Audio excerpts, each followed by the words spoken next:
Nosotros estamos hablando sobre la gran historia de Dios y hemos avanzado bastante. Y cuando nosotros hablamos de historias son agradables de escuchar. A veces estamos predicando un tema así como bien doctrinal y de repente decimos, cuando yo era chico, la gente como que despierta del sueño, así, ¿no es cierto? Y pone atención y las historias tienen ese poder de conquistar nuestra atención. Y yo creo que por eso que Dios nos dio toda esta información en ese formato, en formato de grandes historias. Y si ustedes tienen la aplicación y van a estudiar con sus hijos, con su nieto durante la semana, es la historia número 6, ahí el soñador está ahí, es la misma historia que pueden acompañar, que los niños están acompañando ahora ya y nosotros estamos viendo aquí. Pero una pregunta que le quiero hacer en esa mañana, ¿cómo la historia de nuestros antepasados influyeron en lo que nosotros somos hoy? El mes pasado, el 30 de mayo, cumplieron 2 años del fallecimiento de mi abuela. Y mi abuela fue como una especie de matriarca de la familia. Y mi abuela vino con mi abuelo materno del norte de Brasil para la ciudad de São Paulo, al sureste de hecho.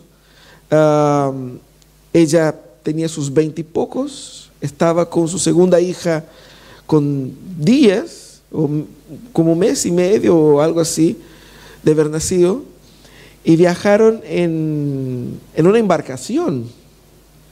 Recife tiene una distancia de São Paulo similar a la ciudad de Santiago con la ciudad de São Paulo.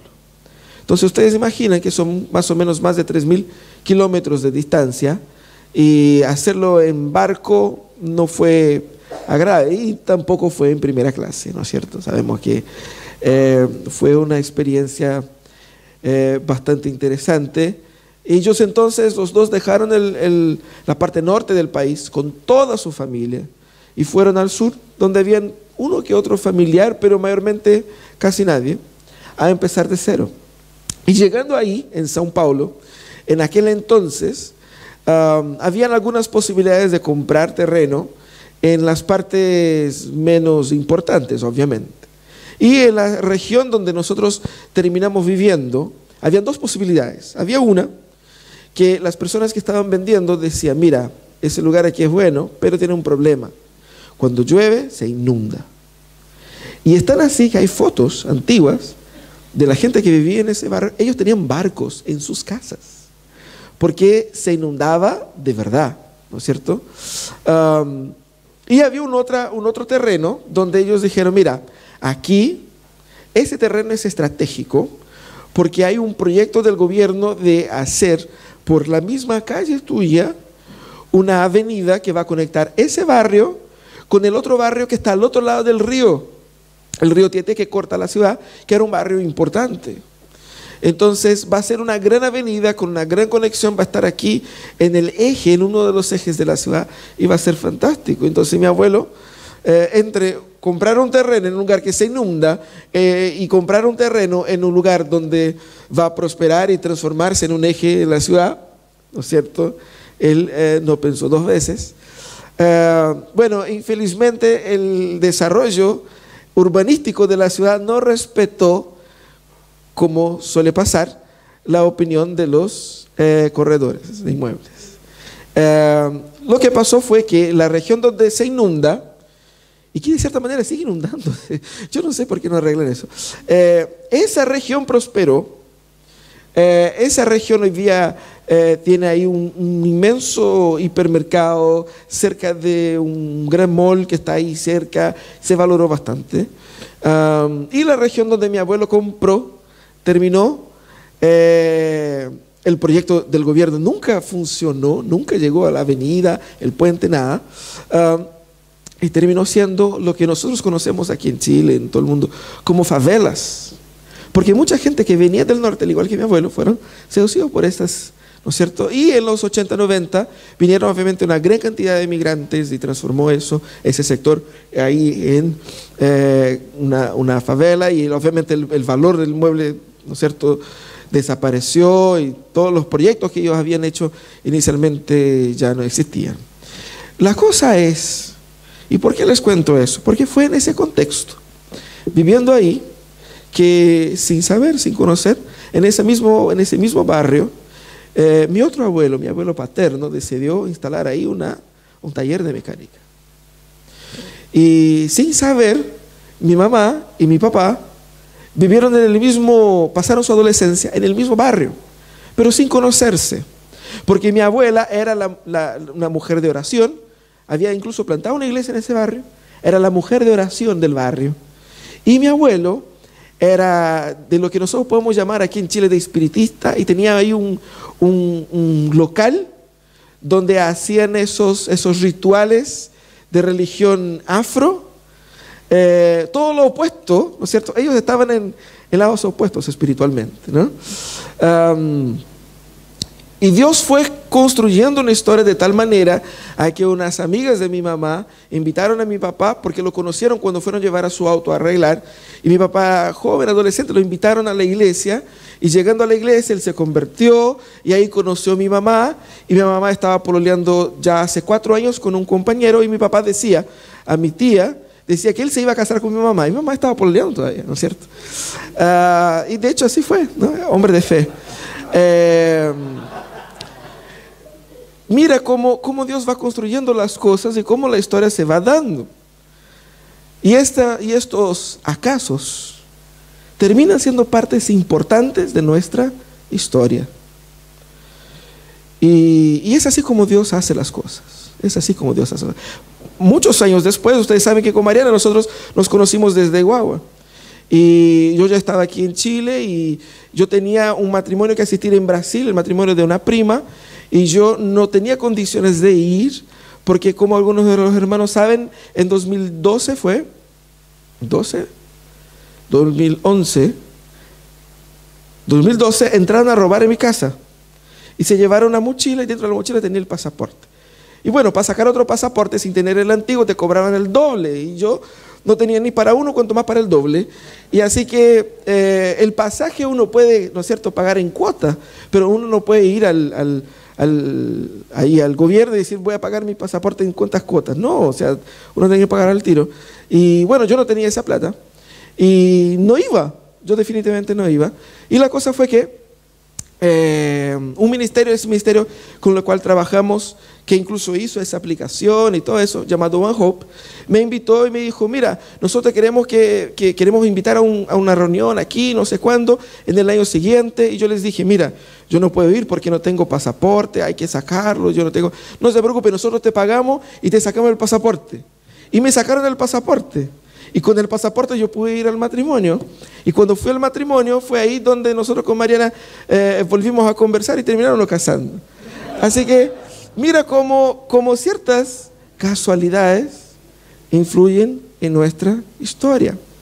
La historia que nosotros vamos a ver trae mucho de esto, mucho de la vida real, que fue así como que casualmente pasó, y que ese fue el cambio que dio vuelta en nuestra historia. Esa es la historia de José. José, yo quiero aquí ser bien honesto con ustedes, porque ustedes han escuchado de José muchas cosas. Y la idea es que para que entendamos la real historia de José, tenemos que abandonar ciertos,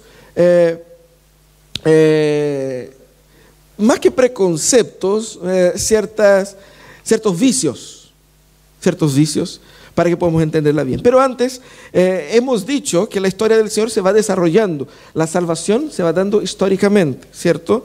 Y esa salvación, ella tiene inicio ahí en la creación, donde en el libro de Génesis capítulo 1 y 2, el Señor va manifestando esa obra, y obviamente sí necesita salvaciones porque hubo una caída. El hombre pecó, y entonces ahí mismo el Señor ya establece el plan, la ruta. Y la ruta sería a través de una persona que derrotaría a Satanás. Eso se va manifestando porque durante los años que se siguieron, el pecado progresó tanto que el Señor mandó un diluvio para resetear ahí la programación del ser humano. Luego, el Señor entonces va construyendo lo que es la historia universal hasta que entre en la historia un personaje, que es el personaje Abraham. Dios decide entonces, ya había decidido, pero Dios en ese momento ya no está hablando a toda la humanidad, como en el diluvio, como en Babel, sino que ahora va a hablar de un pueblo específico. Él va a formar un pueblo y de este pueblo va a venir el Salvador, y ahí es donde se inicia la historia de Israel, con el pacto que Dios hace con Abraham, y luego Dios cumple ese pacto enviando un hijo a Abraham, que es Isaac, que ya nació cuando Abraham tenía sus 100 y pocos años, y aquí entra la historia donde nosotros vamos a conversar hoy día, que es la historia de Jacob y José, y cómo esa familia desordenada, esa familia descompasada, esa familia desestructurada llegó a ser parte importante de la historia de la redención. Si tú piensas que tu familia es desordenada, tienes que conocer la familia de Jacob. Nosotros somos ángeles comparado con la familia de Jacob, porque de verdad esa familia era bastante desordenada. Les voy a mostrar un gran pantallazo de esto en 3 partes. En ese capítulo 38 que tienen ahí, 37 digo, va a ayudar a que meditemos. Hemos leído el texto, pero les voy a repasar. La primera parte que vemos en la historia es un nítido favoritismo de Jacob a uno de sus hijos, en el caso José. La Biblia dice que Jacob se estableció en la tierra de Canaán, donde su padre había residido como extranjero, y esta es la historia de Jacob y su familia. Y ahí luego sigue la historia de José. Cuando José tenía 17 años, un lolo, ellos apacentaban rebaño, o Jacob junto con sus hijos, ellos apacentaban rebaños, y José estaba apacentando rebaño con sus hermanos, un grupo específico de hermanos, porque ustedes saben que él tenía varios, ¿no? Con 4 hermanos específicos, que eran los hijos de Bila y de Silpa, que eran concubinas de su padre. El joven José solía informar a su padre de la mala fama que tenían estos hermanos suyos. Israel amaba a José más que a otros hijos, porque lo había tenido en su vejez. Por eso mandó que le confeccionara una túnica muy elegante. Viendo sus hermanos que su padre amaba más a José que a ellos, comenzaron a odiarlo y ni siquiera lo saludaban. ¿Ustedes han visto algún caso similar? Hay muchos. Pero lo interesante, hay cosas muy interesantes en ese favoritismo aquí. Lo primero es que José trabajaba con un grupo de hermanos que, digamos así, no eran los más ordenados. Los Dan, Naftali, Gad y Aser, que eran los hermanos con los cuales él trabajaba, probablemente por la cercanía de edad o algo así, eran personas que habían demostrado tener un comportamiento errático. Pero está bien, o sea, eran desordenados, hacían cosas incorrectas. El problema de ese favoritismo es que él se da al mismo tiempo en que José manifiesta un perfil bastante incómodo para cualquiera. Si usted ha tenido una familia con muchos hermanos como yo, usted sabe que es bastante desagradable cuando hacía algo que no debiera haber hecho y tu hermano va y le dice a tu papá, para el puro placer de ver que tú serás el castigado y él se va a escapar. En familias donde hay muchos hermanos eso pasa con mucha frecuencia. Eso era lo que pasaba. Entonces José se juntaba a sus hermanos, pero era un verdadero soplón. Estaba ahí para puro echar ojo y decir, oye, ellos están haciendo eso y eso y eso. Seguramente cuando nosotros contamos la historia de José, nos decimos eso a los niños. Nos decimos que era así. Pero él tenía ese carácter inmaduro, irresponsable incluso. Está bien con no conformarse con el error, pero no necesita ser así como tan desagradable. El punto es, la historia está contando los hechos como son. No nos está diciendo haga eso otro. La historia está contando como era. Y era así. Entonces tenemos a un José inmaduro, tenemos hermanos desordenados y tenemos un padre que desequilibradamente daba mayor amor a él que a sus hermanos. Y ojo, José era hijo de Jacob y Jacob era hijo de Isaac. Isaac amaba más a Esaú que a Jacob. Y Jacob sufrió por eso, tanto que para ganar la bendición en lugar de su hermano, él se pasó por su hermano para engañar al propio padre.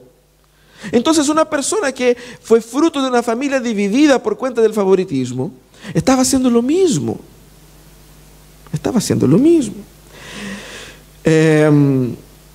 Más que eso, Jacob va más allá.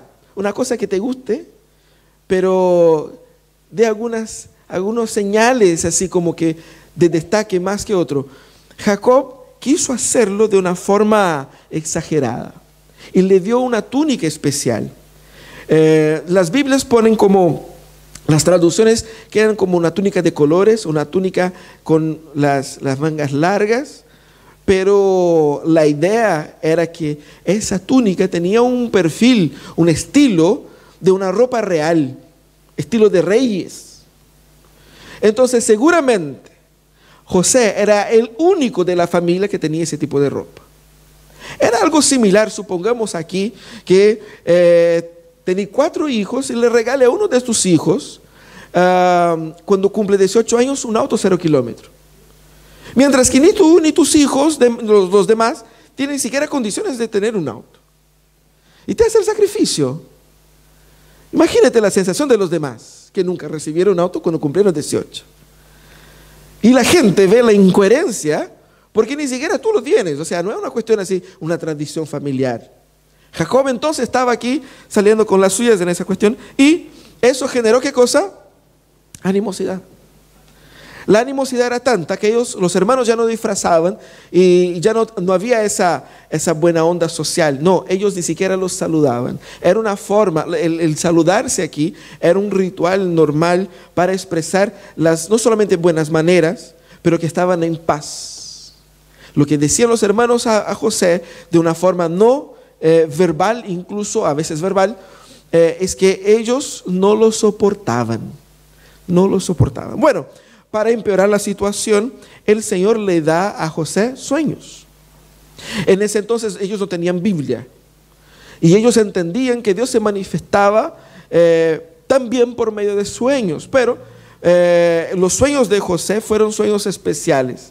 La Biblia dice que José estaba ahí, él contaba el sueño a sus hermanos. Y en el primer sueño tenemos ahí los manojos de José, que el manojo de José se ponía parado y los demás se curvaban ante él. Entonces eran sus hermanos rindiéndose ante él. Y luego el segundo sueño cuenta el sol simbolizando a su papá, la luna que nos simbolizaba a Raquel, que había muerto, pero probablemente a una de las esposas de Jacob, que sirvió como madre para él, y 11 estrellas. 11 estrellas simbolizando a sus hermanos, postrándose ante él. Yo me quedé imaginando esos días, ¿cómo sería este sueño? A José volando en el cielo, con su ropa, ¿no es cierto? Y el sol, y las lunas, y la luna, y las estrellas, curvándose, no sé cómo se curvarían, pero bueno, es un sueño, ¿no? Curvándose ante él. La gente en ese contexto, es interesante porque ellos todos naturalmente entendían el mensaje entregado a través de sueños. Ellos tenían esa facilidad, los hebreos, de entender algo que no tenían los egipcios, como vamos a ver más adelante. Ellos entendían y entendieron el mensaje del sueño, de los dos. Porque en el primer sueño los hermanos dijeron, entonces quiere decir que tú vas a reinar sobre nosotros. Y mira cómo parece una mala broma. Él vestía una ropa real. Y luego dice a los hermanos, yo tuve un sueño, y en ese sueño, el significado del sueño, dice que en el futuro yo voy a reinar sobre ustedes. Además de ser soplón, además de ser favorecido, ¿no es cierto?, por el papá, por su favoritismo especial, era agrandado. Era agrandado. Pensemos por un segundo. De ninguna manera esa persona es una persona agradable de convivir.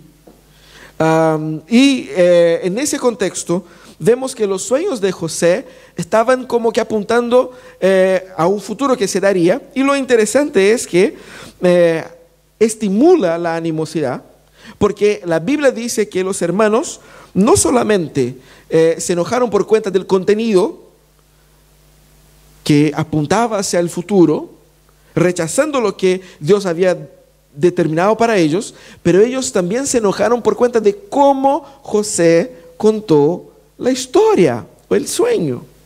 Ellos no se enojaron solamente por el sueño en sí, pero por la manera como José lo contaba.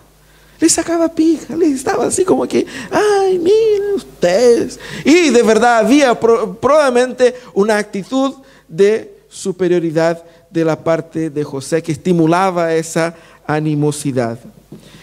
Todo eso obviamente no justifica, pero explica el odio que los hermanos sentían por él. Bueno, el tema es que los sueños eran de hecho revelación de Dios, y el hecho de haber sido dos sueños con el mismo significado apuntaba que el segundo sueño confirmaba lo anterior e indicaba un cumplimiento en un corto espacio de tiempo. Y hemos visto eso cuando el faraón soñó, tuvo dos sueños y José le explicó exactamente eso. Entonces estaba confirmado el sueño y era una revelación de Dios. Por eso que los hermanos se enojaban, pero el papá quedaba meditando, porque incluso el papá, incluso a Jacob, que lo amaba, lo reprende. Dice, ¿qué está diciendo? Incluso su papá, que lo amaba tanto, se quedó incómodo con la manera arrogante como él se presentaba ante su propia familia, porque la idea es que el sueño predecía un cambio en la estructura patriarcal. ¿Cómo que un padre, un patriarca, va a postrarse a los pies de uno de sus hijos que ni siquiera es el primero? Era un cambio en la estructura patriarcal que ellos no estaban obviamente preparados y acostumbrados, y probablemente no aceptarían. El tema es, hay una idea, como hemos dicho, de que la repetición indicaba esa certeza, y eso apuntaba a un mayor enojo y envidia de sus hermanos. Pero fue exactamente, ojo, como les dice al inicio en la historia ahí de los terrenos de mi abuelo, fue exactamente eso, este enojo, que hizo con que José terminara en Egipto, y terminó por salvar la vida de esos mismos enojados. Así como Dios conduce la historia. Pero hay un tercer aspecto, y aquí es el tercer aspecto que va a contar la historia de cómo fue ese complot, ¿no es cierto? Y ahí hay varios versículos del 12 en adelante, donde nosotros vamos viendo cómo se va desarrollando esa historia. Nosotros ya hemos leído la mayor parte, así que quisiera solamente repasar las partes importantes de la historia, que dice lo siguiente. En ese espacio tenemos a José siendo enviado por su padre para ver cómo estaban sus hermanos. En otras palabras, Judá o Jacob tenía dudas del comportamiento de sus hermanos, porque fueron a cuidar sus rebaños en una región que estaba a 80 kilómetros de distancia. Y si volvemos en algunos capítulos, del capítulo 34, hubo una pelea de algunos de los hijos de Jacob con los habitantes de esa región, y donde ellos fueron y bueno, hicieron, bueno, hay que leerlo, es bien interesante. El punto es, había un histórico de violencia, un histórico de rebeldía, y ellos estaban solos a 80 kilómetros de distancia, que en pasos de pastor eran 20 horas de viaje, porque había que caminar con las ovejas, ¿no? Entonces Jacob estaba preocupado y mandó su espía para ir y ver qué es lo que estaban haciendo y si estaba todo bien. O sea, media palabra basta, ¿no es cierto? Y fue entonces Jacob José enviado por Jacob ahí. El tema es que él llegó a Siquén y no estaban en Siquén, ellos estaban en Dotán. Y mira, y eso es fantástico en la palabra de Dios. Él estaba perdido en el campo y casualmente había un caballero por ahí. Y casualmente el caballero le pregunta y dice: ¿qué quiere? Estoy buscando a mis hermanos, son los pastores. Y casualmente él oyó de estos que ellos iban a Dotán, que era en otra ciudad a 20 kilómetros de ahí. Lo que quiero decir es que, mira, cómo una historia llena de casualidades puede hacer con que todo se encaje. Exactamente ese periodo perdido, ese delay en la llegada de José, hizo con que calzara con los tiempos, con los mercadores que venían de otra parte, camino a Egipto, y que todo calzara. Ese montón de desajustes estaba siendo construido en un gran ajuste por la parte de Dios. La cosa es que José caminó 100 kilómetros para encontrar a sus hermanos. Imagina lo feliz que estaba al encontrar a sus hermanos, ¿no es cierto? Y él va llegando y viene, ¿no es cierto?, todo hermoso, ¿no? Viene para espiarnos, viene con todo el desplante, viene con toda la ropita. Y ahí los hermanos entonces hicieron un plan. Ya que él tiene muchos sueños, vamos a ver cómo termina sus sueños. Nosotros lo matamos. ¿Quién nos va a ver aquí? Hacemos un acuerdo, un complot, y entregamos la ropa sucia con sangre al padre y chao. Pero había Rubén ahí. Rubén es un compadre interesante. Rubén era un cobarde de esos bien cobardes. Primero él armó un plan para conquistar el favor y el poder familiar, acostándose con una de las esposas de su padre, una de las concubinas de su padre.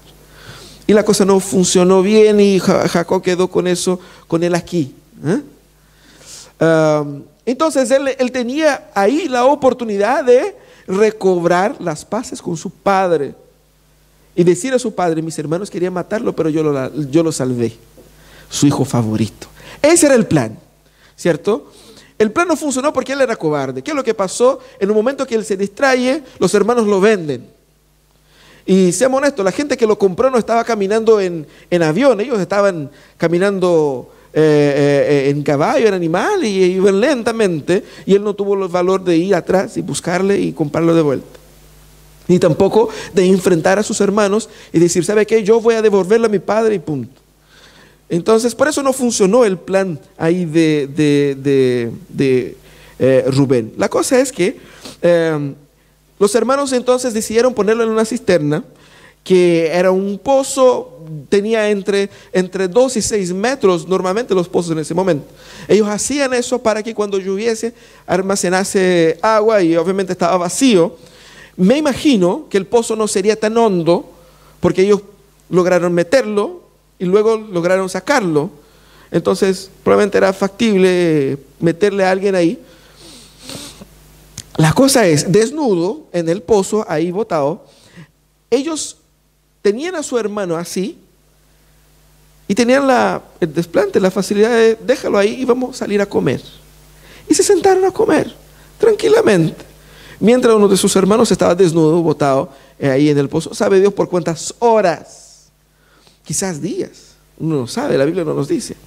La cosa es que ellos estaban ahí y viene una caravana de los mercadantes o mercaderos, como se dice, y ellos dijeron: ya, vendémoslo, mejor, nosotros hacemos plata, nos libramos de él.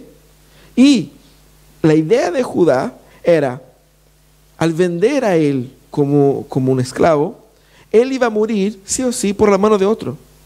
Entonces no tenemos nosotros la culpa, otra persona lo mató, y más encima tenemos ganancia y nos libramos del cacho.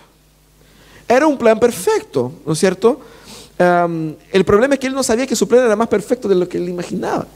La cosa es que la Biblia condena severamente lo que dice ahí, tanto que en Deuteronomio 24:7, si usted abre su Biblia en Deuteronomio 24:7, va a decir que aquellos que secuestran para luego vender el esclavo deben ser muertos. Dice: cuando fuere hallado alguno que hubiere hurtado a uno de sus hermanos, los hijos de Israel, y uno de sus hermanos, los hijos de Israel, y le hubiere esclavizado o le hubiere vendido, morirá él, tal el ladrón, y quitarás el mal del medio de ti.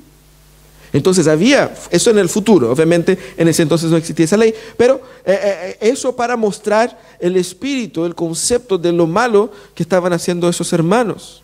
Y así fue como ellos se sacaron la suya y vendieron a José. José fue a Egipto y ellos utilizaron un cabrito, mataron un cabrito, utilizaron la sangre del cabrito y la ropa para comprobar a su padre que él había muerto. Algo muy interesante, porque ustedes, volviendo al pasado, cuando Jacob quiso engañar a su padre, ¿qué es lo que hizo él? Con la piel de un cabrito, él se hizo una ropa.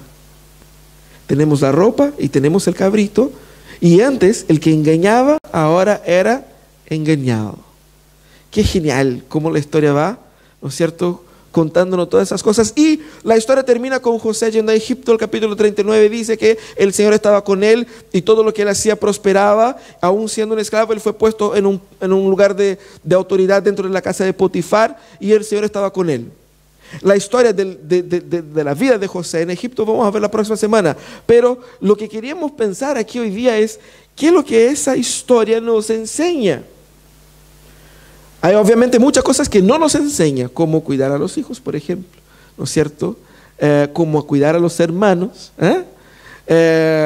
tampoco nos quiere enseñar formas de librarse de este hermano que es un cacho.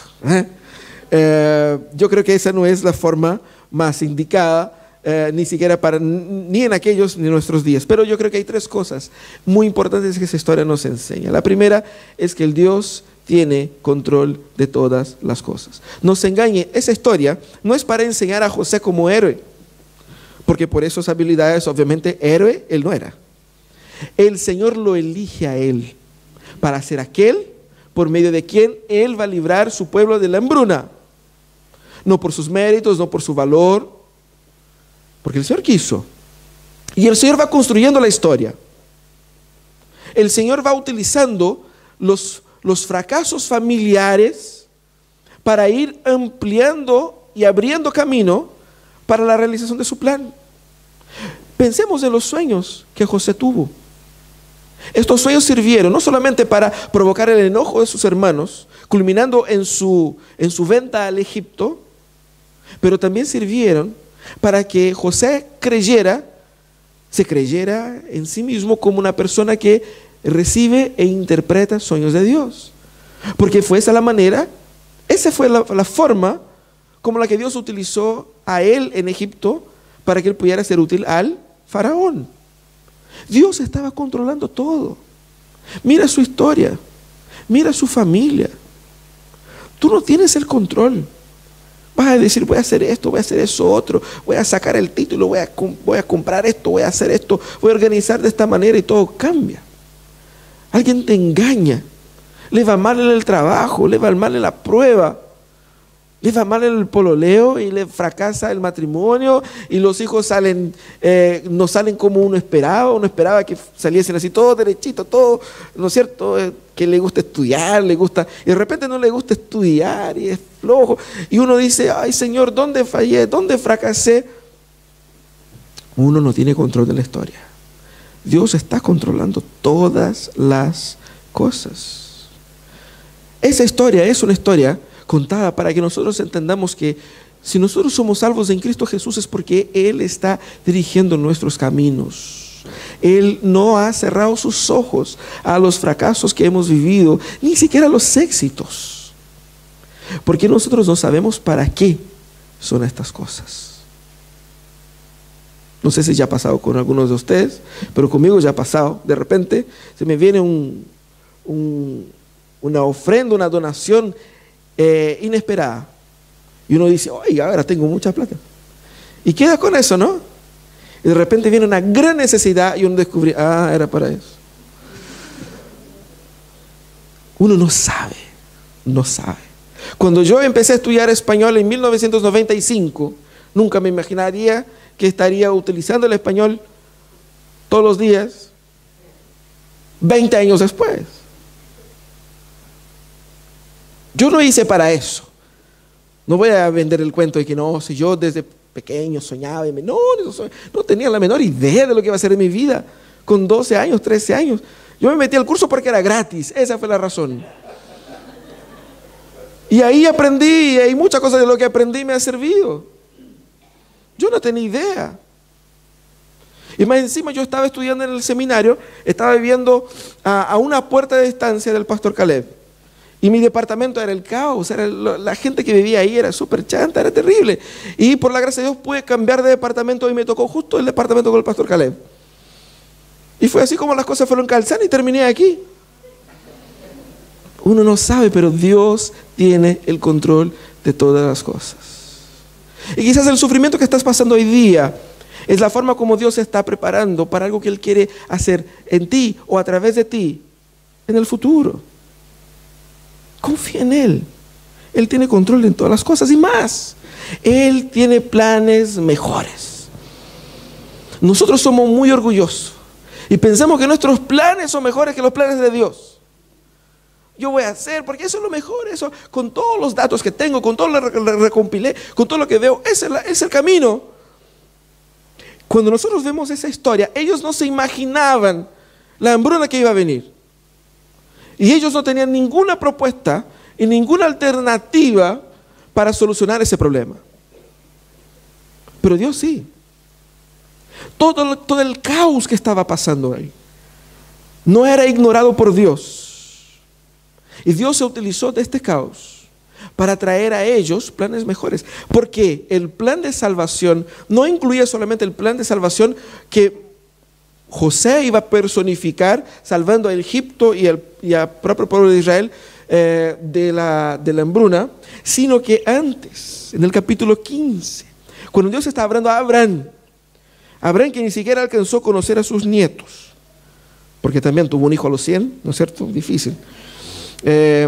Dios dijo a Abraham que él iba a tener muchos hijos y que estos hijos iban a crecer y iban a formar una nación y ellos dijo, ten cierto que su descendencia morará en esta tierra, en tierra ajena, y será esclava allí y será oprimida 400 años. Eso es Dios hablando a Abraham mucho tiempo antes, incluso antes del nacimiento de Isaac. ¿Por qué Dios está hablando eso antes?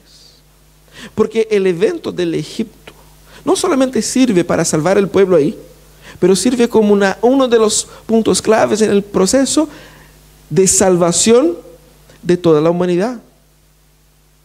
Dios estaba haciendo algo ahí para que la historia llegase a nosotros. Fue salvando al pueblo de Egipto que Dios mostró al pueblo de Israel y al mundo que Él es Salvador. Nuestra salvación del pecado es representada de forma metafórica en esta salvación física que los judíos experimentaron saliendo del Egipto. Y el Señor ha utilizado eso muchas veces. Así que Dios tiene planes mejores. Confía en Él. Descansa en los planes que Dios tiene. El desafío es, tenemos que descansar en planes que no conocemos, con la única certeza de que aquel que los conoce es y tiene el carácter correcto, lo suficiente como que para confiar en Él. Yo no sé qué es lo que es, pero confío en Él y eso me basta. Dios está construyendo una historia. Y cuando dijo planes superiores, porque nosotros hacemos planes de vivir bien, de pasarla bien, y los planes de Dios a veces no incluye el pasarla bien. Los planes de Dios incluyen un pasarla mal para lograr algo que es superior al beneficio temporal de la vida cómoda. Por lo tanto, confía en los planes de Dios. Porque puede ser que el sufrimiento que estás experimentando ahora sirva para la salvación de otras personas, pero no sirva para darte una vida más acomodada. Pero sirve para algo superior a eso. Y así entonces el sufrimiento actual habrá valido la pena. Habrá valido la pena. Pero también Dios ha manifestado su gracia. Mira a esa familia. ¿Qué familia más desordenada?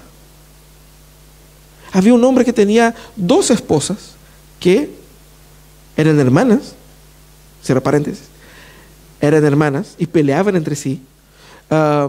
Y él amaba más una que a otra, ¿no es cierto?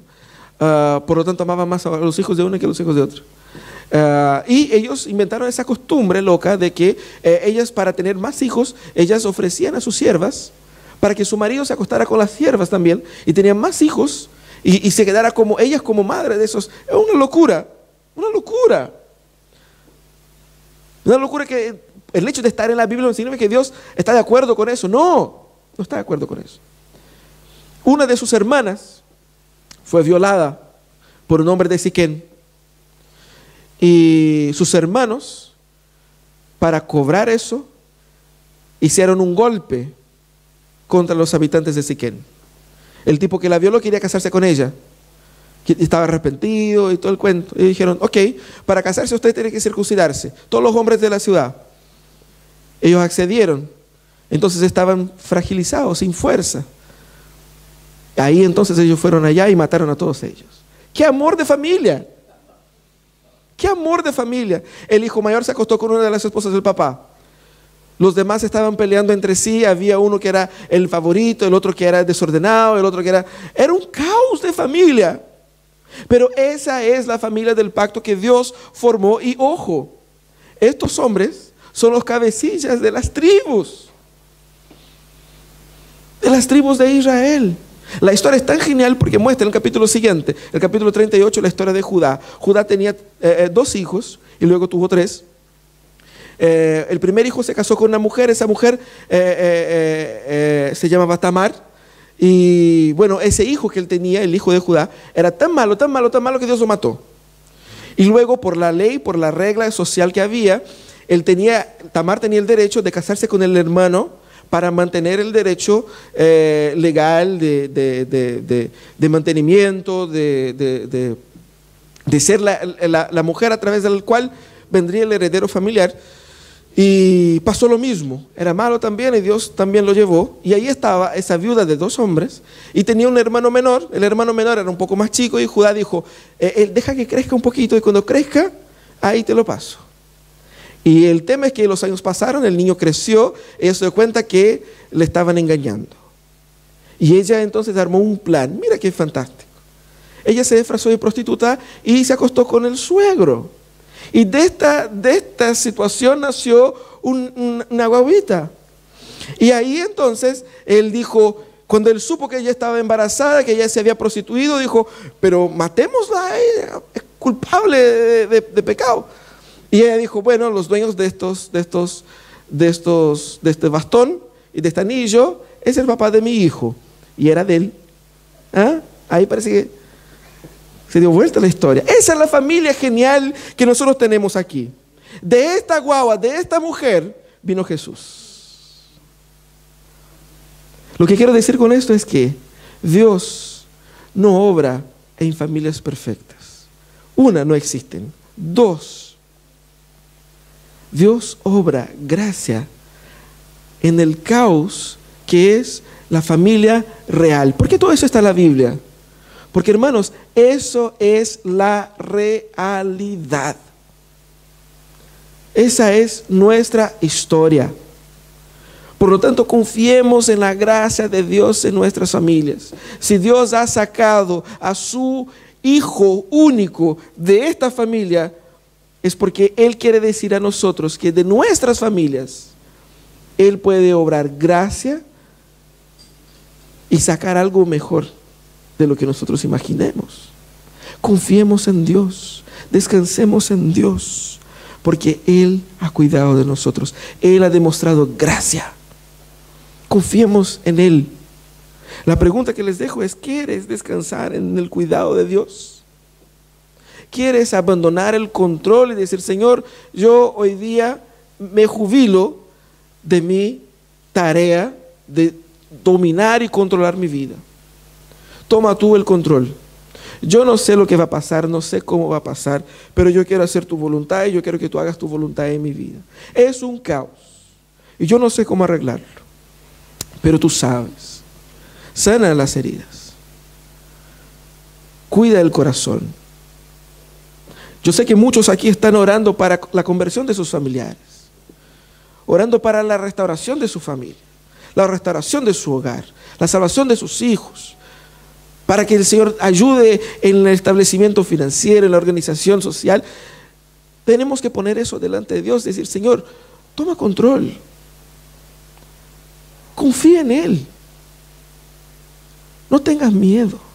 Hay una canción que yo aprendí hace unos meses que decía: yo ya no soy esclavo del temor. ¿Por qué? Porque soy un hijo de Dios. Yo ya no soy esclavo del temor, soy un hijo de Dios. El que tiene a Dios por Padre no tiene que temer.